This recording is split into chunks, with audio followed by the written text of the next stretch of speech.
Further debate. The member from Carleton, Mississippi Mills.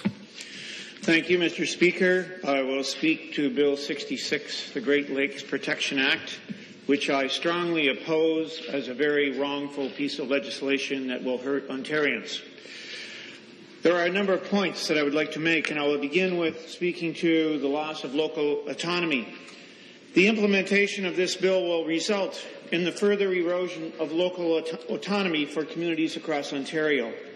The continual destruction of local autonomy by the provincial government is based on the demonstrably false premise that the environment continues to degrade, that local municipalities and private landowners are the cause of that degradation, that municipalities are either incapable or unwilling to successfully address environmental issues, and that a minister in Toronto and his hand-picked people knows what is best for them and needs to set them straight.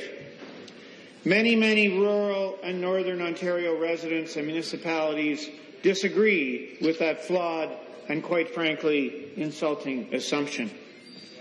To that end, in an effort to inform policymakers of the needs of rural and Northern Ontario, the Rural Ontario Municipal Association developed the Rural and Northern Lens to assist policymakers to evaluate proposed policies. I want to focus on these three specific questions included in the Rural and Northern Lens to illustrate a number of my misgivings with this bill. Number one, does the proposed initiative benefit or hinder the fiscal realities of rural and Northern Ontario? Number two, does the proposed initiative have a business case that accounts for low and sparse populations? Number three, does the proposed initiative have adequate human and financial resources to be effective? The truth is, we don't know the answers to any of those questions. Funds have not been allocated to Bill 66. In fact, the bill instructs the Guardian's Council to recommend potential funding mechanisms. That would be the taxpayer, because we know one way or the other, that is the one who will pay, whether directly or through higher taxes or directly through higher product prices. In addition, there are no assurances that rural and northern municipal elected representatives or residents will be invited to participate. And even if they are invited to participate, that they will be listened to. Lastly, designated policies and regulations included within geographically focused initiatives will override the decisions of local elected officials, including local official plans and zoning bylaws. The structure of this bill is eerily similar to another provincial government boondoggle called the Green Energy Act. If the industrial wind turbines are so wonderful, why did the provincial government remove municipal decision-making authority with respect to wind turbines? Even after promising to stop imposing industrial wind turbines on unwilling hosts, the provincial government continues to do so, deaf to scientists, deaf to residents, deaf to taxpayers, deaf to municipalities. Given the open-ended nature of this bill, the question must be asked, what surprise does the provincial government have in store for residents that they feel it necessary to remove local decision-making authority? Time will tell, I'm afraid. Existing legislation. The provincial government claims that they need new legal tools to deal with emerging priorities. Yet, when asked what those priorities are, the government states that the Guardian's Council will identify priorities sometime in the future. So the provincial government needs legislation to address priorities that they cannot currently identify. That sounds very suspicious. The provincial government is in the habit, when introducing legislation, of insinuating that a hole exists with respect to environmental protection. This claim could not be further from the truth. Legislation, policies, regulations, agreements, and organizations protecting the environment and the Great Lakes specifically have been in place for decades, including the Clean Water Act, the Environmental Protection Act, the Nutrient Management Act, the Safe Drinking Water Act, the Water Opportunities Act, the Water Resources Act, the Conservation Authorities Act, the Planning Act, the Provincial Policy Statement, the International Joint Commission, the Great Lakes Committee of the Canada-Ontario Agreement, and the U.S.-Canada Great Lakes Water Quality Agreement, to name just a few. To say that this bill will create overlap, duplication, and conflict is an understatement, and all without the oversight of the Legislative Assembly. This is a very concerning trend, open-ended, vague, arbitrary legislation that allows the minister to consolidate power and essentially legislate on his own with little, if any, oversight. Accountability, which brings me to another concerning trend: the increased creation and or use of outside groups that are unelected and unaccountable to the electorate for regulatory functions is not an innovative governance tool. It is nothing short of the creation of shadow corporatist governance structure, the function of which is to bypass the legitimate legislative process. We have very telling examples of what happens when outside groups are given power and authority with too little or no oversight. For example, the lack of oversight and accountability of the Ontario Society for the Prevention of Cruelty to Animals that resulted in an organization run amok, an organization that destroys people's lives because they can, because they do not face the consequences for bad behavior. The inherent conflict of interest created by delegating police powers to an organization that relies on fundraising, while addressed by the courts, still has not been addressed by the provincial government. In fact, despite their blatant abuse of power, the provincial government has recently decided to give the OSPCA more power, this heavy-handed, biased, unaccountable government. What conflicts of interest will be created by Bill 66?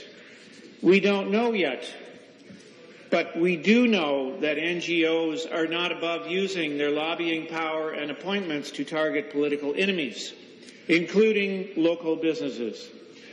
An appointment to the Guardians Council could potentially be used to encourage and legitimize politically motivated attacks. Centralization and private property rights. Private property rights are the foundation of Western civilization and democracy. Private property rights are the underpinning of our prosperity. Private property rights and the resulting prosperity are the reason our environment has improved and continues to improve. Centralized collective control of land inevitably leads to a worse environment. This is demonstrable. Unfortunately, in Ontario, we have seen the incremental destruction of private property rights by all levels of government over the last several decades.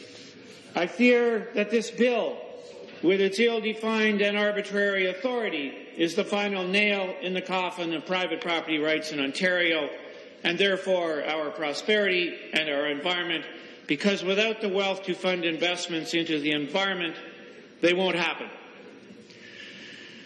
A self-evident truth is that private property owners are the best decision makers with respect to their property, as they have a vested interest in investing in and improving their property compared to remote, centralized decision makers who are unaccountable for the outcomes of their decisions.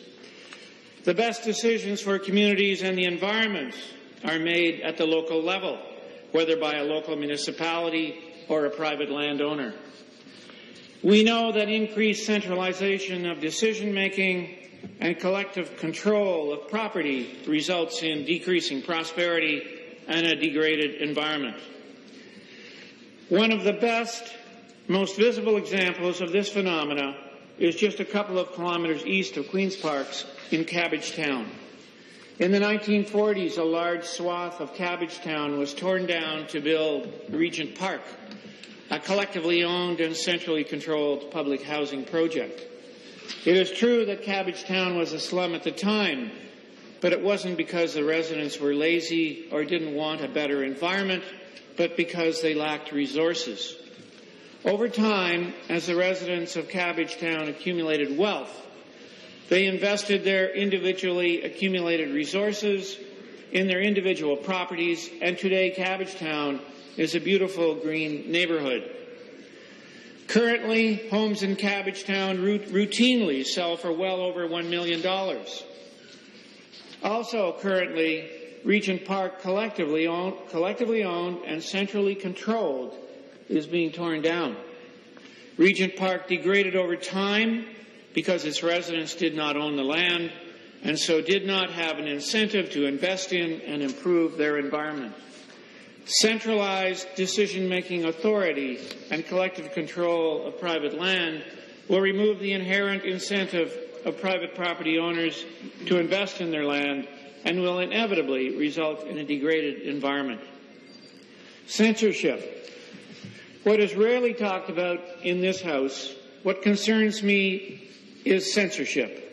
This bill not only removes the decision-making authority of local authorities, including municipalities, it requires public bodies to support the decisions of the minister. In other words, elected officials, land use planners, and other professionals working for a planning authority or local municipality cannot submit a dissenting view, even if the public is in disagreement, even if in their professional opinion a designated policy is unwarranted and will result in bad outcomes. The question needs to be asked, what ugly surprise does the provincial government have in store for residents and municipalities that they felt it necessary to remove the ability of local decision-making authorities to dissent? Public consultations. Notice for the public hearing for Bill 6, the predecessor to Bill 66, was given approximately 36 hours prior to the hearings taking place. The hearing was held for one day in a committee room at Queen's Park.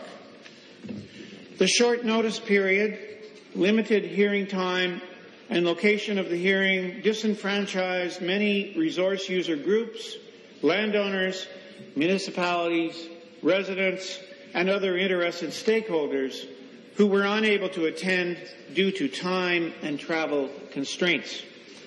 Given that the scope of this bill spans 105 of the 107 ridings in the province, and so could potentially adversely impact the well-being of the vast majority of residents, municipalities, people, and businesses in Ontario, I strongly recommend that the hearings be held in a variety of locations across the province and ample notice be provided to the public prior to public hearings being held.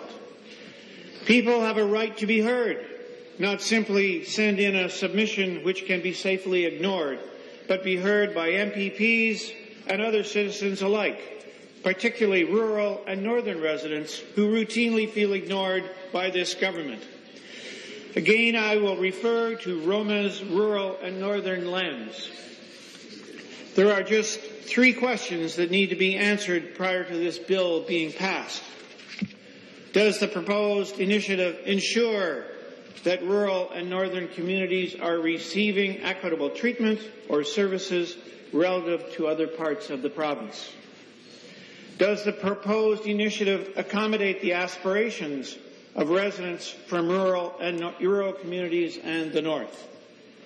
Does the proposed initiative build upon the input and advice of rural residents, communities, and municipalities? The provincial government needs to hear from a whole lot of people prior to passing and implementing this bill, so that Ontarians may ask questions and hold the government to account. In conclusion, a constituent sent to me a very powerful quote the other day that sums this bill up quite nicely. If you can't trust people with freedom, how can you trust people with power?